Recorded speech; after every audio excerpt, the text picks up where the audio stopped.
और वर्ण से हम शब्द कैसे बनाते हैं, हमने इसको देखा था। उसके बाद आज हमारा नया टॉपिक आता है वाक्य विचार। आज हम वाक्य विचार के बारे में पढ़ेंगे कि वाक्य किसे कहते हैं, वाक्य शब्दों से हम वाक्य को कैसे बनाते हैं, वाक्य के कितने भेद होते हैं, इन सब चीज़ों के बारे में आज हम अच्छे से डिटेल में जानेंगे बच्चों। तो हम पहले देखते हैं वाक्य विचार।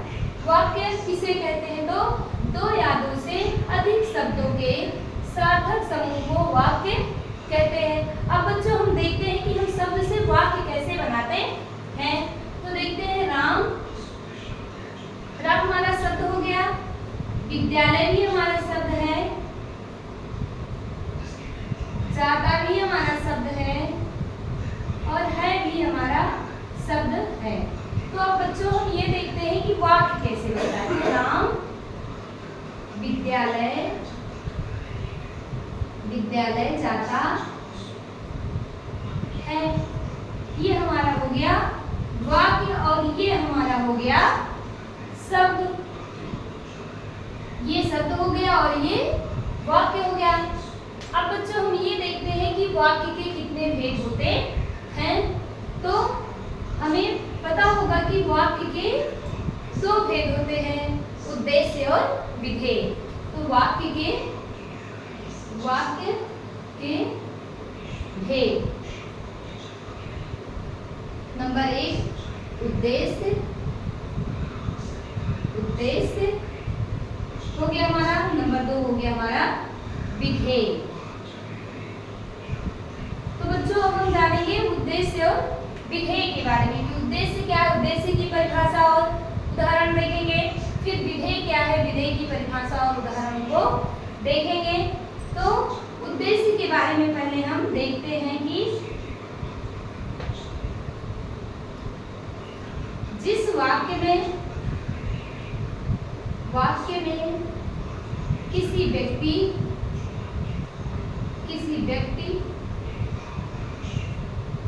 या वस्तु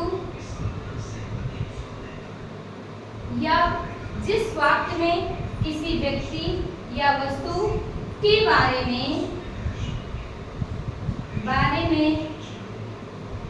कहा जाता है उसे उद्देश्य कहते हैं, उद्देश्य कहते हैं, उसे हम उद्देश्य कहते हैं।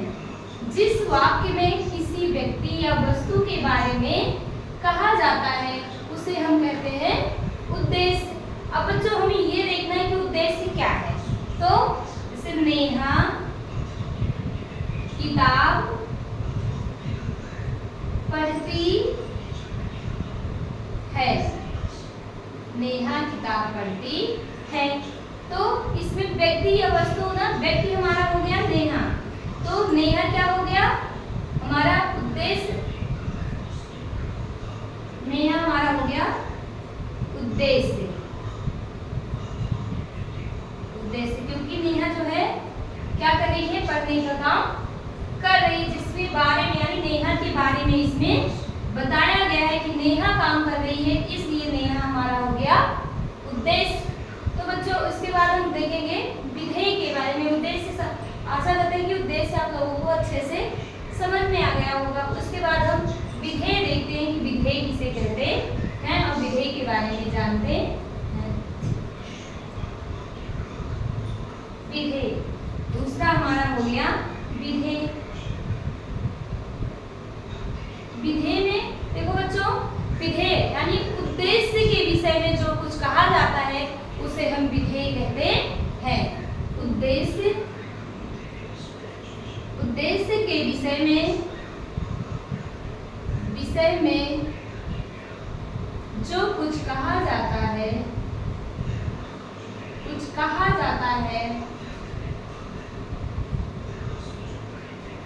उसे हम विधेय कहते हैं, विधेय कहते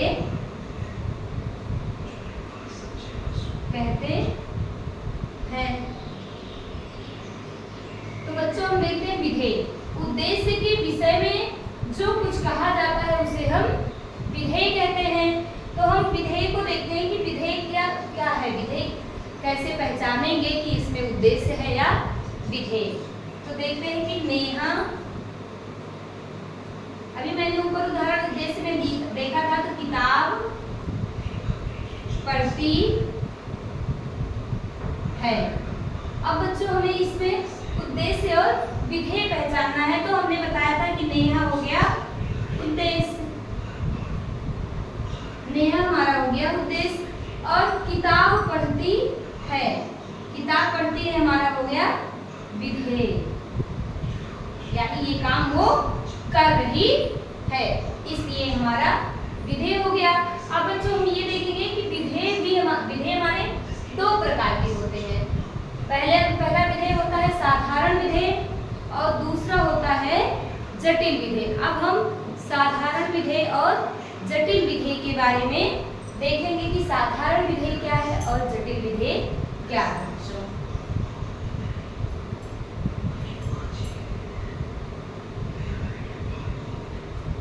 तो बच्चों देखते हैं हम साधारण विधेय और जटिल विधेय। तो पहला हमारा आ जाता है साधारण विधेय। पहला हो गया हमारा साधारण विधेय। अब बच्चों हम साधारण विधेय के बारे में देखेंगे कि जिस वाक्य में एक कर्ता होता है, जिस वाक्य में एक कर्ता होता है, एक कर्ता होता है,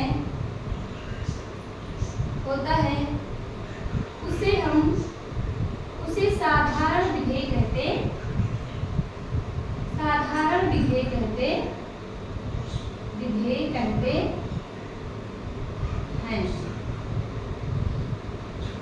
जिस वाक्य में एक कर्ता होता है उसे हम साधारण विधेय कहते हैं। जैसे गीता क्या हो गई हमारी, गीता पुस्तक पढ़ती है, यह हमारा हो गया गीता पढ़ती है, गीता पुस्तक पढ़ती है। राम सोता है, और हो गया हमारा राम सोता है। बच्चों में ये देखते हैं कि राम हमारा क्या हो गया साधारण, यानी कर्ता एक कर्ता, केवल राम हमारा कर्ता, इसमें गीता कर्ता हो गया। तो जिस वाक्य में केवल एक कर्ता होता है उसे हम साधारण वाक्य कहते हैं या साधारण विधेय कहते हैं। तो राम में इस वाक्य में केवल राम कर्ता हो गया, इसलिए यह साधारण वाक्य है। उसके बाद हमारा आता है जटिल वाक्य। जटिल वाक्य को हम देखते हैं बच्चों की जटिल वाक्य क्या होता है। अब हम जटिल वाक्य के बारे में जानेंगे। जटिल वाक्य बच्चों हम देखते हैं जटिल वाक्य। जटिल वाक्य क्या होता है, तो जब विधेय के साथ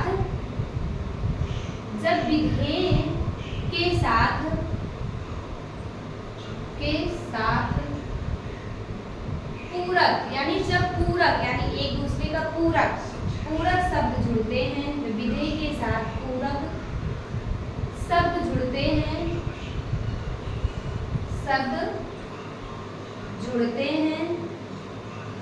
तो क्या हो जाता है हमारा, जब विधेय के साथ, तो उसे जटिल वाक्य कहते हैं। जटिल वाक्य कहते हैं। तो बच्चों हम देखते हैं कि जब विधेय के साथ पूरक शब्द जुड़ते हैं तो उसे हम जटिल वाक्य कहते हैं। तो बच्चों अब हम ये देखेंगे कि पूरक शब्द क्या है। जैसे हम देखते हैं कि मेरा भाई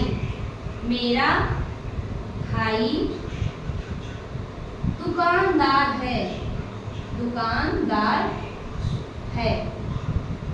बच्चों हम इसमें देखते हैं कि मेरा भाई तो हो ही गया, तो दुकानदार जो है, मेरा भाई जो है उद्देश्य हो गया, और दुकानदार भाई के साथ हमें दुकानदार, क्योंकि वह दुकान का काम करता है, इसलिए हम इसमें दुकानदार लगाए हैं। दुकानदार हमारा क्या हो गया, पूरक हो गया, इसलिए इसको हम जटिल वाक्य कहते हैं या जटिल विधेय कहते हैं।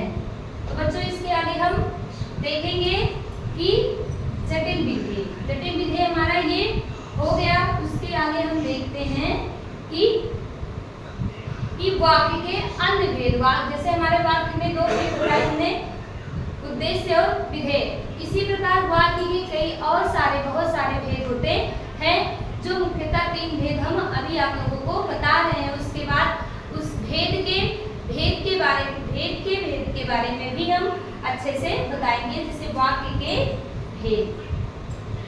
तो नंबर 1 हमारा हो गया रचना के आधार पर, उसके बाद क्रिया के आधार पर, फिर हमारा आता है कि अर्थ के आधार पर वाक्य के कितने भेद होते हैं। तो बच्चों पहले हम देखते हैं रचना के आधार पर। रचना के आधार पर नंबर 2 हमारा हो गया क्रिया के आधार पर। क्रिया के आधार पर फिर हमारा हो गया नंबर 3 अर्थ के आधार पर।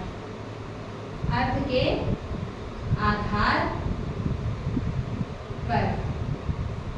तो बच्चों हम अब इसमें देखते हैं कि रचना के आधार पर हमारे कितने भेद होते हैं, क्रिया के आधार पर हमारे कितने भेद होते हैं और अर्थ के आधार पर हमारे कितने भेद होते हैं।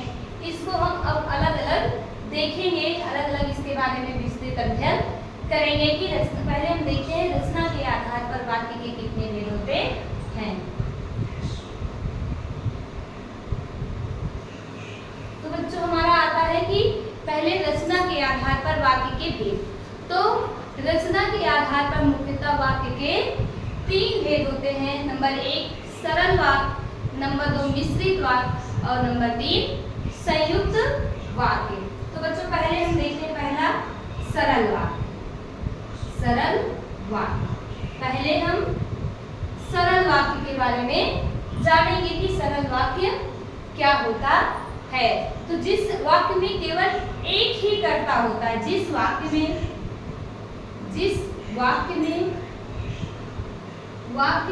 केवल एक ही कर्ता या उद्देश्य होता है,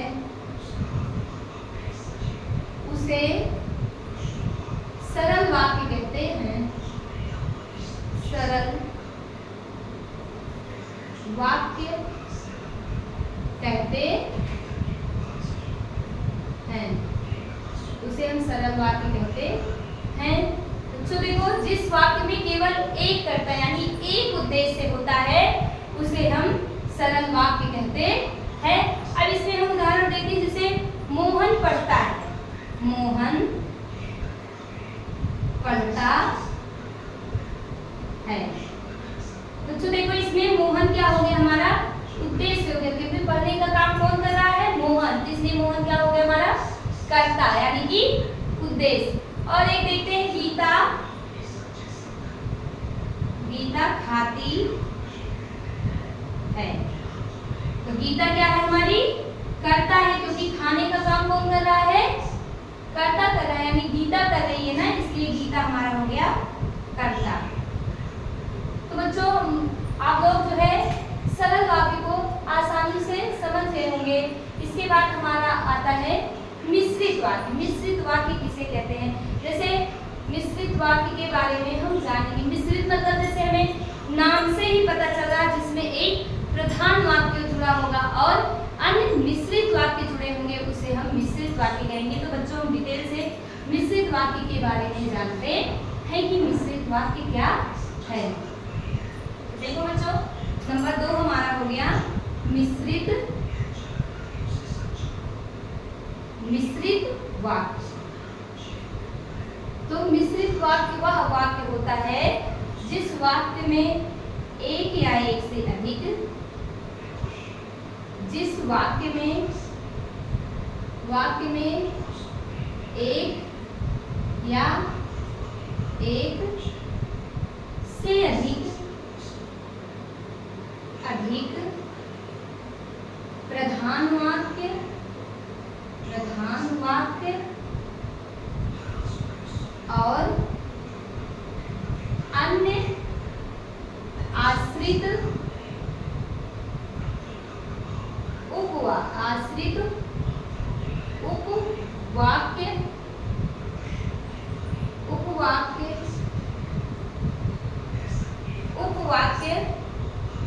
जुड़ा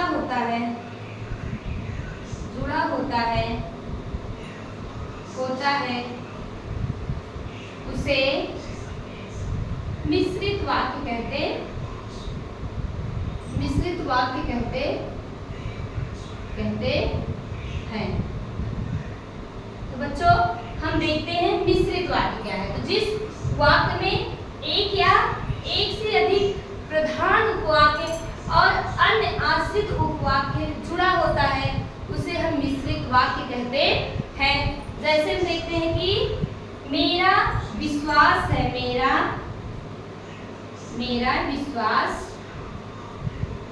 विश्वास है कि भारत जीतेगा। देखो बच्चों, मेरा विश्वास, क्योंकि प्रधान वाक्य क्या हो गया? विश्वास, यानी मुझे विश्वास है कि मेरा विश्वास, ये हो गया प्रधान वाक्य। और भारत जीतेगा आश्रित वाक्य है, क्योंकि जब हम बोलते हैं कि मेरा विश्वास तो हमें ये लगता है कि इसके आगे हमें कुछ और शब्द को जोड़ना है और शब्दों को बोलना है, क्योंकि भारत जीतेगा, यानी मुझे एकदम दृढ़ विश्वास है कि भारत ही जीतेगा। तो ये हमारा हो गया प्रधान वाक्य, ये हो गया आश्रित उपवाक्य। इसको मिला करके हम मिश्रित वाक्य को बनाते हैं। ऐसे एक उदाहरण और हम देखते हैं, जैसे सफलता उसे मिलती है जो कठिन परिश्रम करता है। तो सफलता उसे मिलती है, इस वाक्य को बोलते हैं तो हमें ये पता चल जाता है कि इसके आगे कोई और वाक्य होगा, तो उसे हम आश्रित उपवाक्य कहते हैं। सफलता उसे मिलती है, ये हमारा हो गया प्रधान वाक्य, और जो परिश्रम करता है उसे हम प्रधान उपवाक्य या मिश्रित वाक्य कहते हैं। तो बच्चों, ये हमारा मिश्रित वाक्य आप लोगों को अच्छे से समझ में आ गया होगा। उसके बाद हम देखते हैं संयुक्त वाक्य। संयुक्त वाक्य क्या है? हम बच्चों संयुक्त वाक्य के बारे में जानेंगे।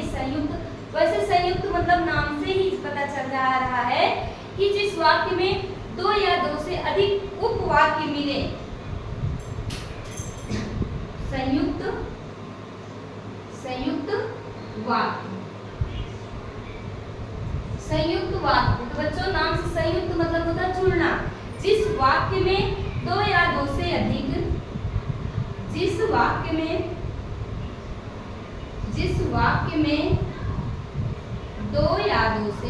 दो या दो से अधिक जिस वाक्य में दो या दो से अधिक उपवाक्य मिले हों,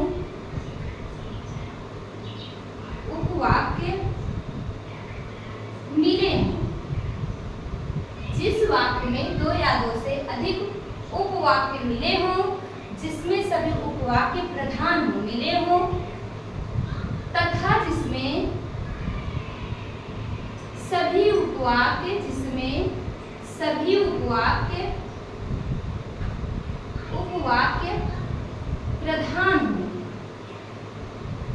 प्रधान हो, उसे हम संयुक्त वाक्य कहते हैं।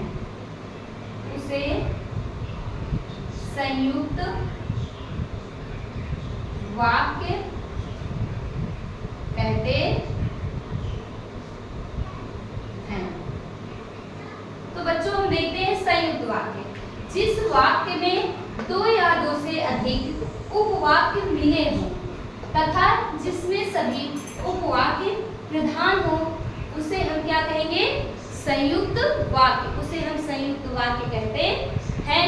जैसे हमारा हो गया, मैं खाना खाकर लेटा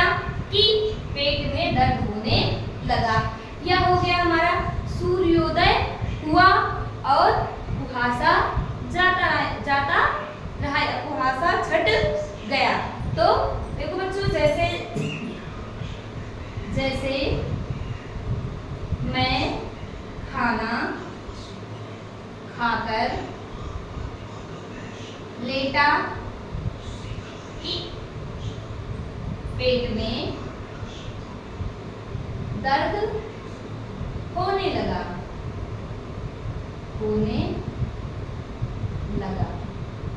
बच्चों देखो, मैं खाना खाकर, तो जिस दो या दो से अधिक वाक्य है जिसमें दोनों मुख्य हैं, खाना खाना भी हमारा प्रधान उपवाक्य है और पेट में दर्द होने लगा ये दोनों हमारा उपवाक्य है, इसलिए इसको हम क्या कहेंगे, संयुक्त वाक्य।